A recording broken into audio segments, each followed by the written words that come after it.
అమరావతిపై కక్షతో సింగపూర్పై బురద. జగన్ నిర్వాకం వల్ల ఆ దేశంతో సంబంధాలు దెబ్బతిన్నాయి. సీఎం వైసీపీ హయాంలో పెట్టుబడులు పెట్టేందుకు చాలామంది భయపడ్డారు. అంతకుముందు టీడీపీ ప్రభుత్వం తీసుకొచ్చిన పెట్టుబడిదారులను జగన్ వెళ్లగొట్టారు. అలాంటి వారిలో లులు గ్రూప్, అపోలో టైర్స్ కూడా ఉన్నాయి. క్యాబినెట్ భేటీలో చంద్రబాబు అవినీతిరహిత దేశాల్లో సింగపూర్ది 3వ స్థానం. అలాంటి దేశంపై స్వార్థరాజకీయంతో ఆరోపణలు. సత్సంబంధాల పునరుద్ధరణకే అక్కడికి వెళ్తున్నా. రాష్ట్రంలో పెట్టుబడులకు వారిని ఆహ్వానిస్తాం. వైసీపీ ఎన్ని తప్పుడు మెయిల్స్ పంపినా 9,000 కోట్లు సేకరించాం. ఆ పార్టీ కుట్రలను ఇన్వెస్టర్లు నమ్మడం లేదు.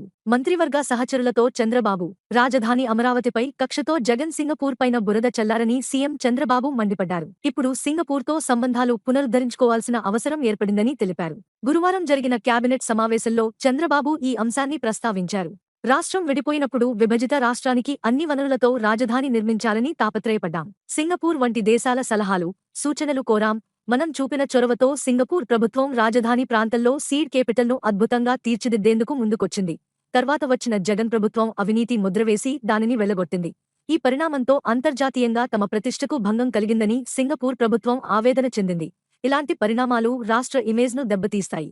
జగన్ నిర్వాకంతో దెబ్బతిన్న రాష్ట్ర ఇమేజ్ను సరిచేయడంతో పాటు సింగపూర్ ప్రభుత్వంతో సంబంధాలను పునరుద్ధరించుకోవాలన్న ఉద్దేశంతో సింగపూర్ పర్యటనకు వెళ్తున్నాం అని సీఎం చంద్రబాబు వివరించారు. ప్రధానంగా రాజధాని నిర్మాణంలో సింగపూర్ సహకారం, ఏపీఎన్డీసీ బాండ్లు ఎవరూ కొనకుండా వైసీపీ పన్నిన కుయుక్తుల గురించి సహచరులకు ఆయన వివరించారు. గత అనుభవాలను దృష్టిలో పెట్టుకుని సీడ్ కేపిటల్ తప్ప ఏ ప్రాంతంలోనైనా అభివృద్ధి ప్రాజెక్టుల్లో భాగస్వాములయ్యేందుకు సింగపూర్ ప్రభుత్వం సుముఖంగా ఉందని చెప్పారు. సీడ్ కేపిటల్పై సింగపూర్ ఎందుకు విముఖత చూపుతోందని డిప్యూటీ సీఎం పవన్ కళ్యాణ్ ప్రశ్నించినప్పుడు సీఎం జవాబిస్తూ అవినీతిరహిత దేశాల జాబితాలో సింగపూర్ 3వ స్థానంలో ఉంది. అలాంటి దేశంపై జగన్ ప్రభుత్వం అవినీతి ముద్ర వేసింది. అమరావతిపై కక్షతో సీడ్ కేపిటల్ విషయంలో ఆ దేశ ప్రభుత్వం అవినీతికి పాల్పడిందని ఆరోపించడంతో అటువైపు రావడానికి వారు సుముఖత చూపడం లేదు.